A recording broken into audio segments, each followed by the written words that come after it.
Not everybody will experience mental illness, but we all have mental health. Just like taking care of your physical health and fitness, there are lots of different things that you can do to keep your mind in great shape. And that's what mental health is all about. So today I'm going to share some information about mental health, especially in light of what we've been dealing with ever since Uncle Rona decided to come to town. And I'm going to discuss 3 of the biggest things that you can do to improve your overall mental health. So here comes the intro, and then let's talk.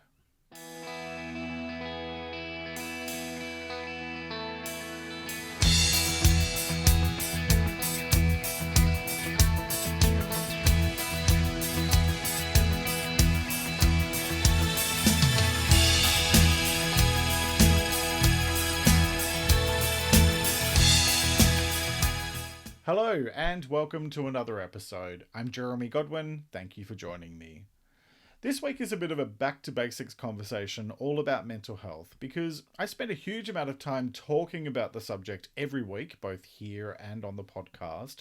But the thing that I don't talk about a lot is why we need to talk about mental health. And so that's the focus today, along with 3 of the biggest things that you can do to improve your overall mental health and well-being. So stick around to the end for those tips. Now, I wanted to begin by sharing a brief story.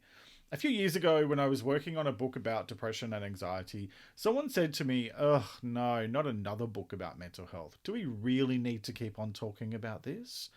And my initial reaction was, excuse me? Well, actually, the original reaction had a lot more curse words thrown in, but, I'll just tone it down a little bit here.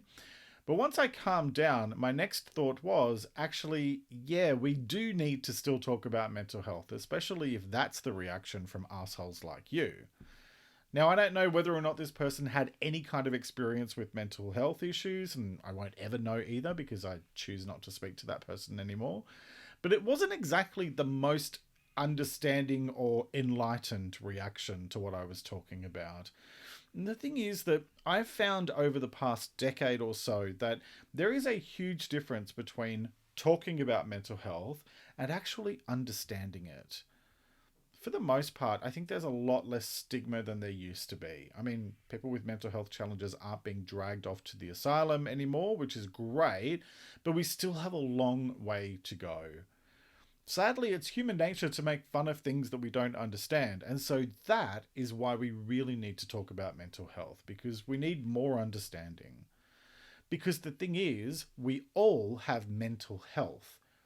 Just like with your physical health, your mental health isn't something that happens just because you don't have any kind of illness.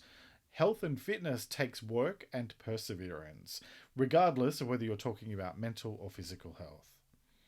And then while we're on the subject, I suppose we had better talk about the elephant in the room. Yep, it's Uncle Rona, who crashed the party and made a mess of things just like your drunk uncle does every Christmas. Because of COVID-19, we need to talk about mental health more than ever before.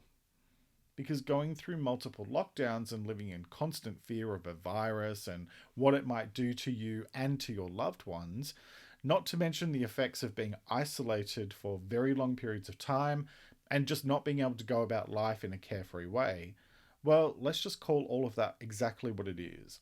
All of that stuff is traumatic, like really traumatic. Almost as traumatizing as a Real Housewives reunion, but with a lot less Botox. A lot of us have really struggled over these past 12 months. In the US, in December 2020, the CDC noted that 42% of adults reported symptoms of anxiety or depression, compared with 11% before COVID.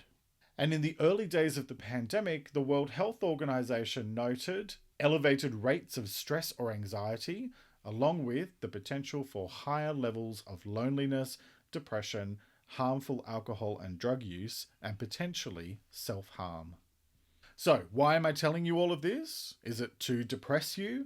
Is it to make you go running for the nearest cheesecake?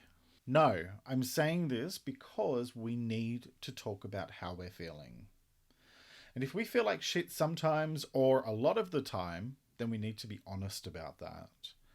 Because it's when we're honest about how we're feeling that we can start to face things as they are, rather than putting our heads in the sand and pretending that everything is fine when in fact it's not. Because one of the absolute worst things that you can do for the sake of your mental health and well-being is to buy into this notion that we have to be okay all of the time and that we have to keep a stiff upper lip. Keep calm and carry on, more like let it out if you're freaking out. So why do we think that we have to be okay all of the time?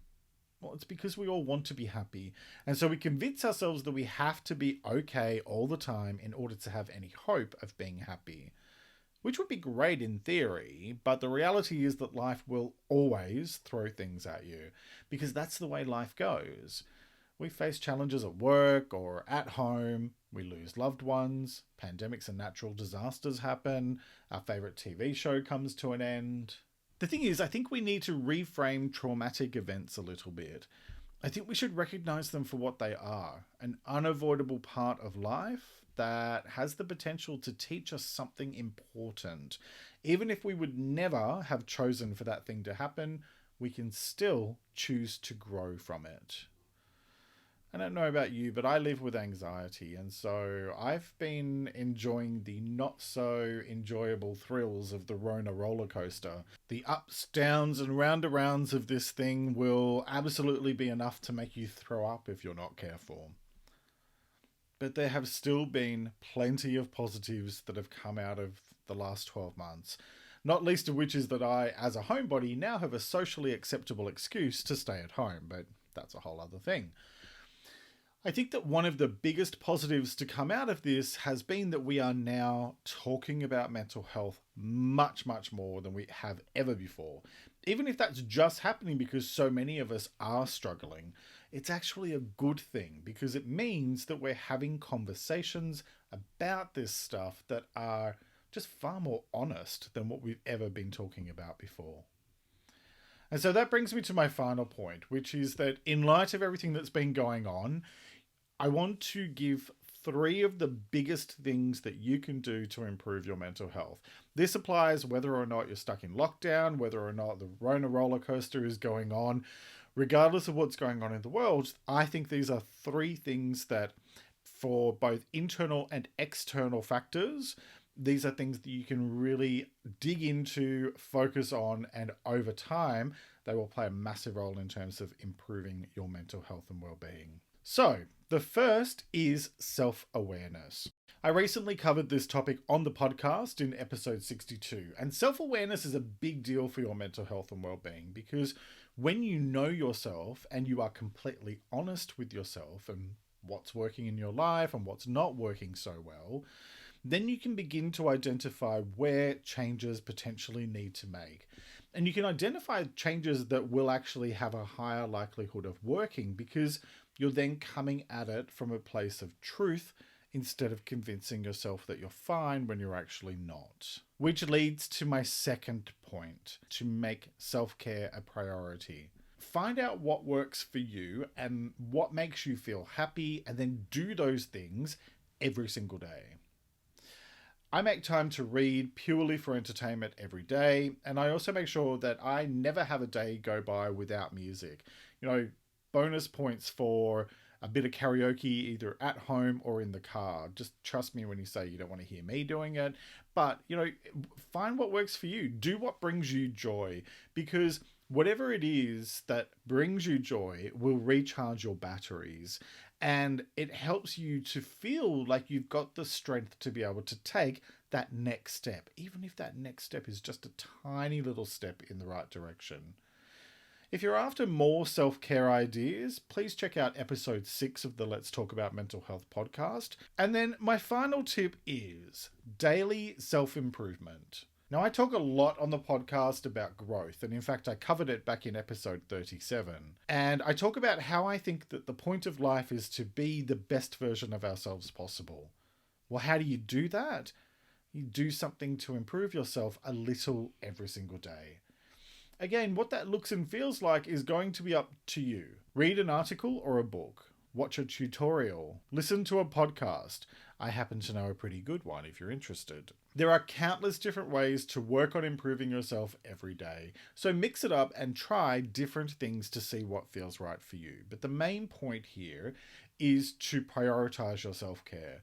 And more broadly than that, if you look at those 3 points that I've just shared with you, the whole piece around self-awareness, self-care being a priority, and then also daily self-improvement, the whole point here is to prioritize your mental health and well-being. If you're curled up in a ball, then you're no good to anyone in your life, yourself or anyone else.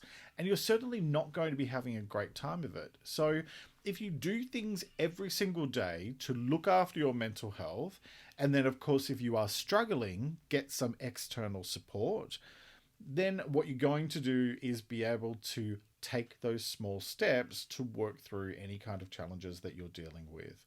And small steps are still steps. They add up over time to deliver great big results. So if you are struggling, please get some help, preferably from an external objective person like a counselor or a therapist. You don't have to go through struggles alone. And please remember that it is important to talk about mental health, because it's important to talk about how you're feeling. Because the more we talk about it, the easier it gets. So how do you look after your mental health and well-being? How do you make it a priority? I'd love to hear from you. Let me know in the comments down below. So that's it for this episode. Thank you so much for joining me this week, and I hope to see you again next time. Look after yourself and make a conscious effort to share positivity and kindness out into the world, because you get back what you put out.